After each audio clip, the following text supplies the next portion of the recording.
الحمد لله رب العالمين والعاقبة للمتقين والصلاة والسلام على رسول خير خلقه محمد وآله وأصحابه أجمعين اما بعد۔ سب سے پہلے تو میں آپ سب ممبرز کو النصیحہ آن لائن اکیڈمی فہم قرآن اور فہم حدیث کی کلاس میں مبارکباد دیتا ہوں ایڈ ہونے پر، اور مبارکبادی کی وجہ بھی یہی ہے کہ اللہ تعالیٰ جس کے ساتھ بھی محبت کرتے ہیں، جس کو چاہتے ہیں، جس کے لیے جنت کا راستہ وہ آسان فرمانا چاہتے ہیں، تو اس کو علم دین کا شوق اس کے دل میں پیدا کر دیتے ہیں، اس کے ذہن میں ایک عزم پیدا کر دیتے ہیں کہ میں نے قرآن سیکھنا ہے، میں نے احادیث کی تشریحات سیکھنی ہیں، میں نے دین پر چلنا ہے، اللہ تعالیٰ کو راضی کرنا ہے۔ تو یہ ایک شوق اور جذبہ اللہ تعالیٰ اس کے دل میں وہ پیدا فرما دیتے ہیں، اور یہی ایک حدیث کا مفہوم ہے۔ بخاری شریف میں حدیث ہے، من یرد اللہ بہ خیرا یفقہہ فی الدین، یعنی اللہ تعالیٰ جس کے ساتھ بلائی کرنا چاہتا ہے اسے دین کی سمجھ عنایت فرما دیتا ہے۔ تو یہ دین کی سمجھ بوجھ رکھنا یا اس کا جذبہ یا شوق پیدا ہونا، یہ اللہ تعالیٰ ہی کی توفیق سے ہوتا ہے، اور جس کے ساتھ اللہ تعالیٰ محبت رکھنا چاہتے ہیں اسی کو یہ توفیق دیتے ہیں، یہ توفیق اسی کو نصیب ہوتا ہے۔ تو آپ نے اللہ تعالیٰ کی محبت کی لاج رکھنی ہے، باقاعدگی سے درس حدیث بھی سننا ہے، درس قرآن بھی سننا ہے، 24 گھنٹوں میں 24 منٹ ضرور دینے ہیں۔ آپ نے دیکھا ہوگا کہ معاشرے میں باہر کے لوگ یا خواتین بہت سی ہوں گی، وہ فارغ بھی ہوں گی، 24 منٹ کے بجائے ان کے ساتھ گھنٹوں وقت بھی ہوگا، لیکن یہ ہے کہ وہ دین سیکھنے کے لیے وہ تیار نہیں ہیں۔ دنیاوی باتوں کے لیے، گپ شپ کے لیے، اور شاپنگ سینٹرز میں شاپنگ کے لیے، اور اس طرح اور دنیاوی مصروفیات کے لیے وہ گھنٹوں وقت دیتے ہیں۔ فلم، ڈرامہ، بد نظری، بد نگاہی، میوزک، جتنے بھی گناہ ہوں اس کے لیے ان کے پاس وقت ہوتا ہے، لیکن وقت دیتے نہیں ہیں۔ لیکن آپ پر اللہ تعالیٰ نے خصوصی فضل کیا کہ آپ درس قرآن یا درس حدیث سنیں گے اور اس کو وقت دیں گے، تو یہ آپ کو اللہ تعالیٰ کا شکر ادا کرنا چاہیے کہ اللہ تعالیٰ نے آپ سے محبت کا ارادہ کر لیا، اور اسی محبت کی وجہ سے آپ کو یہاں لے آئے کہ آپ درس قرآن اور درس حدیث اب سیکھ رہے ہیں۔ اسی پر شکر ادا کرنا چاہیے، لیکن اس پر عجب، خود پسندی یا تکبر نہیں کرنا چاہیے۔ باقی خواتین کو بھی دعوت دینی چاہیے کہ آئیں، آپ دین سیکھ لیں، دین ہی میں سکون ہے۔ آپ قرآن سیکھ لیں، حدیث سیکھ لیں، اللہ تعالیٰ سے تعلق بنائیں، آپ دیکھیں آپ کے مسائل کیسے حل ہوتے ہیں، آپ کی پریشانیاں کیسے وہ حل ہوتی ہیں، اور آپ کو ذہنی سکون کیسے ملتا ہے۔ آپ آ جائیں، دین تو سیکھ لیں، آپ نے دعوت دینی ہے۔ تو یہ اللہ تعالیٰ کا آپ پر خصوصی فضل و احسان ہے۔ جامع ترمذی میں ایک حدیث ہے، ابو درداء رضی اللہ تعالیٰ عنہ فرماتے ہیں کہ میں نے نبی کریم صلی اللہ علیہ وسلم سے یہ سنا کہ جو بندہ یا بندی دین کا علم حاصل کرنے کے لیے کسی راستے پر چلے گا تو اللہ تعالیٰ اس کے عوض اس کو جنت کا راستہ آسان کریں گے، یعنی جنت کے راستوں میں سے ایک راستے پر چلائے گا اللہ تعالیٰ۔ تو یہ کتنی خوش قسمتی کے بات ہے کہ 10-20 منٹ دینے پر اللہ تعالیٰ جنت کا فیصلہ فرماتے ہیں۔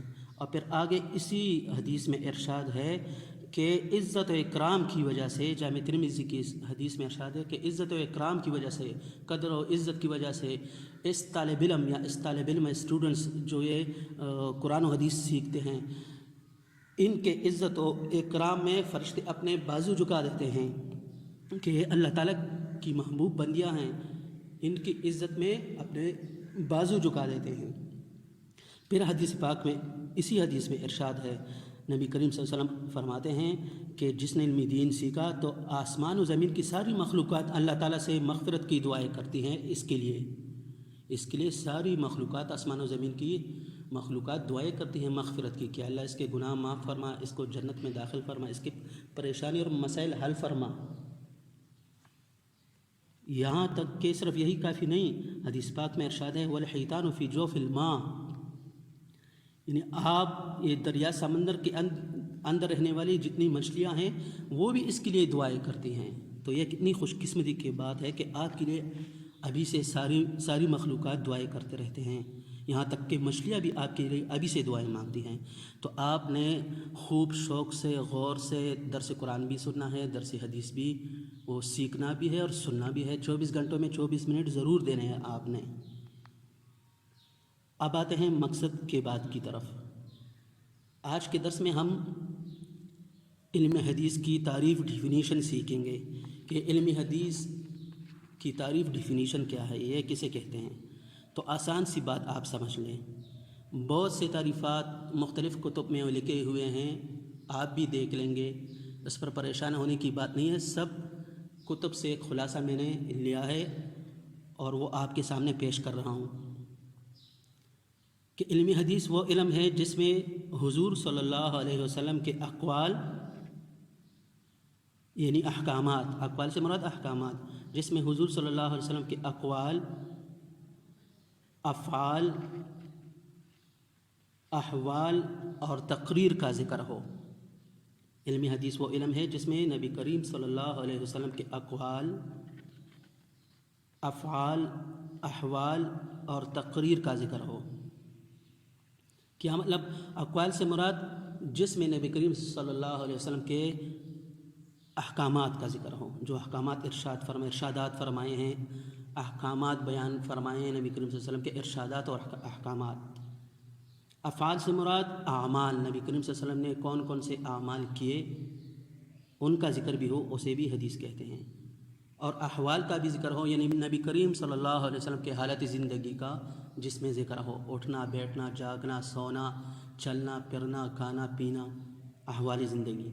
اور تقریر کا بھی ذکر ہو۔ تقریر کا مطلب یہ ہے کہ کسی صحابی نے کوئی عمل کیا ہو لیکن نبی کریم صلی اللہ علیہ وسلم نے باوجود دیکھنے کے کوئی ناگواری کا اظہار نہیں کیا بلکہ خاموشی ظاہر کی، تو اسے تقریر کہتے ہیں۔ بس اس سے یہ بات ثابت ہو گئی کہ نبی کریم صلی اللہ علیہ وسلم نے منع نہیں فرمایا، ناگواری کا اظہار نہیں کیا، تو یہ بھی حدیث سے ثابت ہی ہے۔ تو یہ حدیث کی ڈیفینیشن تھی۔ نبی کریم وہ علم ہے، علمی حدیث وہ علم ہے جس میں نبی کریم صلی اللہ علیہ وسلم کے اقوال، افعال، احوال اور تقریر کا ذکر ہو۔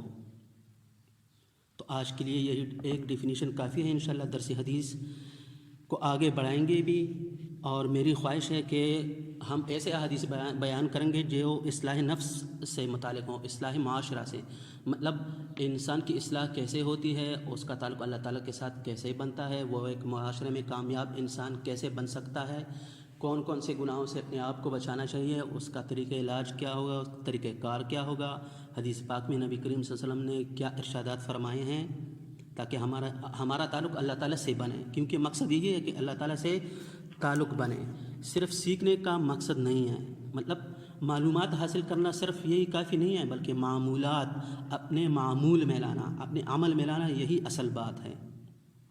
تو آپ خوب شوق سے، مستقل مزاجی سے، باقاعدہ حاضری لگانے سے درس قرآن اور درس حدیث سنا کریں، اور آج ہی سے عزم کر لیں کہ میں نے بس گناہ نہیں کرنے، ابھی تک جو میں نے کیے بس یہ میری بھول تھی، جو بھی تھی، تو اب اس کے بعد میں نے اللہ تعالیٰ کو راضی کرنا ہے۔ میں ایک دینی طالب علم بن گئی ہوں۔ میرے لیے مچھلیاں دریا سمندر میں اور ساری مخلوقات جب دعائیں کرتی ہیں اللہ تعالیٰ سے، اس کی کوئی وجہ ہوگی۔ اللہ تعالیٰ مجھ سے محبت رکھنا چاہتے ہیں، مجھے کھینچ کر یہاں لائے، میرے ذہن میں، میرے دل میں ایک جذبہ پیدا کیا کہ آپ آ جائیں، قرآن و حدیث سیکھ لیں۔ تو جب اللہ تعالیٰ ہمارے ساتھ اتنی محبت رکھتے ہیں تو بھلا میں کیوں گناہ کروں، کیوں اللہ تعالیٰ کو ناراض کروں؟ نہیں، میں نے ایسا نہیں کرنا، بلکہ میں نے ضرور 24 گھنٹوں میں کم از کم 24 منٹ اس درس قرآن یا درس حدیث کو دینے ہیں، اور خوب تقویٰ پرہیزگاری کا اہتمام کرنا ہے۔ اب خصوصاً اپنی نظر کی حفاظت کرنی ہے، فلم، ڈرامہ، میوزک جو بھی ہو اسے چھوڑنا ہے، اللہ تعالیٰ کو راضی کرنا ہے۔ کیونکہ علمی دین میں جو رکاوٹیں آتی ہیں، اس میں سب سے بڑی رکاوٹ بدنگاہی ہے، نظر کی حفاظت نہ کرنا ہے۔ تو یہ کوئی مشکل کام نہیں، آپ ابھی سے عزم کر لیں کہ بس میں اپنے خالق، مالک، رازق، اپنے رب کو ناراض نہیں کرنا چاہتی، میں وہ جو بھی کہیں، نبی کریم صلی اللہ علیہ وسلم کے تعلیمات جو بھی ہوں، بس میں اسی کو مانوں گی، اسی پر عمل کروں گی، خواہ میرا نفس جو بھی چاہے، میں نے نفس کو راضی نہیں کرنا، میں نے صرف اللہ تعالیٰ کو راضی کرنا ہے۔ امید ہے آج کے لیے یہی درس کافی ہوگا، انشاءاللہ اس کے بعد پھر اگلا درس دیں گے۔ آپ خوب اہتمام سے اس گروپ میں رہیے گا اور خواتین کو بھی ضرور دعوت دیے گا۔ وآخر دعوانا ان الحمد للہ رب العالمین۔